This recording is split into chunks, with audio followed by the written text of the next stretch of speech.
ऐसे केस में हमारा पीएच बताओ अवधि होगा, क्षारीय होगा कि उदासीन होगा? यदि अगर हम क्वेश्चन ये पूछे शुद्ध जल का पीएच मान हमारा कितना होता है? 7। शुद्ध जल का पीएच मान कितना होगा? 7। शुद्ध जल हमारा अवधि होगा, क्षारीय होगा कि उदासीन होगा? क्लियर है ना? अच्छा, अगर हम लोग इस साइड जाएंगे, इस साइड जाएंगे तो बताओ पीएच हमारा घट रहा है कि बढ़ रहा है? घट रहा है। पीएच घटेगा तो ये बताइए अम्लीयता हमारा बढ़ेगा कि घटेगा? बढ़ेगा।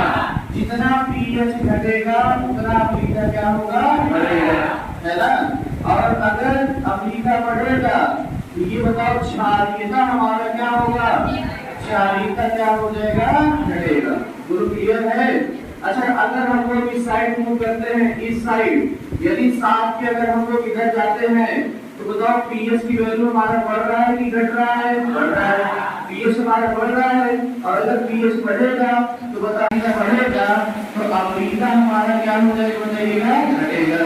बोलो क्लियर है ना? तो इस तरीके से बताइएगा उदासीन पीएच का पीएच मान कितना होता है? 7। उदासीन का पीएच मान 7। और ये बताइएगा उदासीन में H+ और OH- की वैल्यू बराबर होगा कि अलग अलग होगा?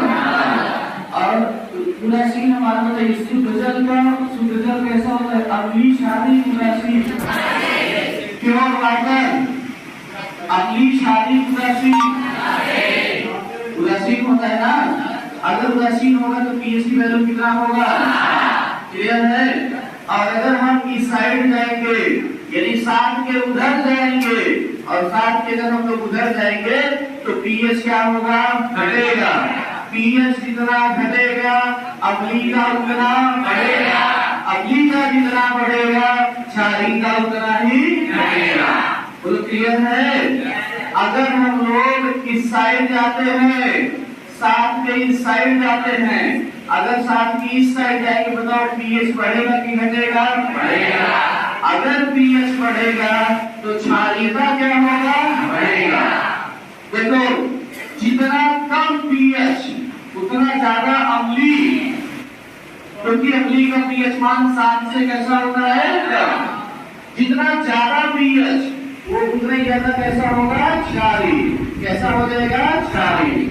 बात समझ में आ रहा है ना?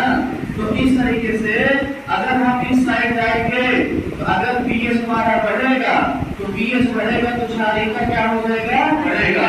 क्षारीयता जितना बढ़ेगा अम्लीयता उतना ही ज्यादा क्या होगा? घटेगा। तो क्लियर है? याद आया समझ में? अगर हमसे क्वेश्चन ये पूछा जाए